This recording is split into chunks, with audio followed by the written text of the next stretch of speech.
Speak with the help of words. मैं ये activity पहले भी बता चुका हूं, आपको थोड़ा सा इसका रिफाइन वर्जन और बेहतर करता हूं। सिर्फ 5 वर्ड लिख करके पूरी क्लास को ना फिनिश किया जा सकता है। सिर्फ 5 वर्ड लिख करके आप पूरी क्लास को बहुत देर तक बुलवा सकते हैं। इवन 1 घंटे क्लास सिर्फ 5 वर्ड के आसपास खत्म हो सकती है। हाउ? आपको क्या करना है, कोई से भी 5 वर्ड जो आप उनको याद करवाना चाहते हो, विच यू फील कि इनको याद भी हो जाए और इस बेस पर ये बोलने भी, तो right it on white board. It could be for example, मैं 2-3 इजी वर्ड ले लेता हूं। एक बार मैंने एक वर्ड लिया, दैट इज एनहांस। राइटिंग नहीं देखिएगा, राइट। एक हमने एक और ऑर्डर लिया।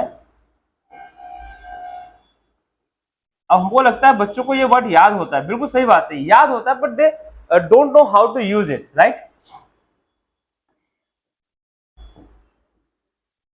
क्वालिफाई, ठीक है जी, बोला इनहेंस, सपोर्ट, क्वालिफाई। अब ऐसे 4-5 वर्ड लिख लेने बस, ओके। अब आपके चूंकि आपके यहाँ पे बच्चे तो ऐसे बैठे हुए हैं सारे के सारे, और आपने वो 5 वर्ड लिख दिए सामने व्हाइट बोर्ड पे ना, और बच्चे दूर दूर बैठे हुए हैं, है ना, कोई यहाँ पे बैठा हुआ है। अरे भाई क्या हुआ? हाँ, आपने लिख दिया, बच्चा यहाँ यहाँ यहाँ यहाँ ऐसे बैठा हुआ है। अब आप क्या कर सकते हो, आपने 3 वर्ड लिखे, कौन कौन से? इनहेंस लिखे हैं, सपोर्ट लिखा है, क्वालिफाई लिखा है। मान लीजिए बोर्ड पे ये लिखा हुआ है, यहाँ पे इनहेंस लिखा हुआ है, सपोर्ट यहाँ पे लिख ही देते हैं ना यार एक बार, लेट मी राइट। आपने इस बोर्ड पे मान लीजिए आपने लिखा इनहेंस लिखा, आपने लिखा क्वालिफाई लिखा, और आपने यहाँ पे सपोर्ट लिखा, ठीक है सर। ये 3 वर्ड लिखे आपने यहाँ पे, व्हाइट बोर्ड पे लिख दिया आपने, ठीक है जी। अब व्हाइट बोर्ड 3 बोर्ड लिख दिए। अब आप यहाँ पे खड़े होके किसी की तरफ भी, आप सपोज आपने इस बच्चे की तरफ इशारा किया, इसको बोला सपोर्ट, तो डिलीट हो जा भाई। आपने इस बच्चे की तरफ इशारा किया और उसको बोला एक वर्ड सपोर्ट। अब इस सपोर्ट पे ये बच्चा 2 सेंटेंस बोलेगा। आपने इसकी तरफ इशारा किया और आपने बोला इनहेंस, इसको 2 सेंटेंस बोलना है। आपने इधर इशारा किया और आपने बोला क्वालिफाई, 2 सेंटेंस बोलना है। आप बोलोगे आप नेगेटिव सेंटेंस, आपने इधर इशारा किया, क्वालिफाई को यूज करके 2 नेगेटिव सेंटेंस ये बच्चा बोलेगा। This is one of the.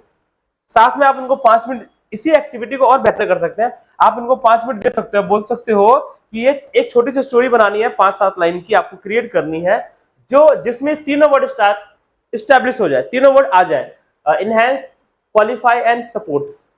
कितना अमेजिंग रहेगा। जैसे आप मान लीजिए अभिनव एक स्टोरी बनाएगा, okay. Last year I could not qualify my exam. The reason was very simple. I did not enhance my quality. I did not enhance my knowledge. As a result, nobody supported me. My father did not support me. So there was a small story, but in that story what happened, we use all the vocab. This is exactly what we required. ये हमको चाहिए। So आपने हमने क्या किया, पहले इनको सारे वर्ड याद करवा दिए, बाद में हमने क्या किया, इसकी मदद से इनको all the story we have creative vocabulary याद कराने का इससे बेहतर तरीका दूसरा कोई हो नहीं सकता। मैं फिर कह रहा हूँ, आप किसी को बता देंगे एनहेंस का मतलब ये, क्वालिफाई का मतलब ये, सपोर्ट का मतलब ये, वो याद हो जाएगा, but they can not use. Today you have to make them use, you have to make them learn how to use the vocabulary and all these things.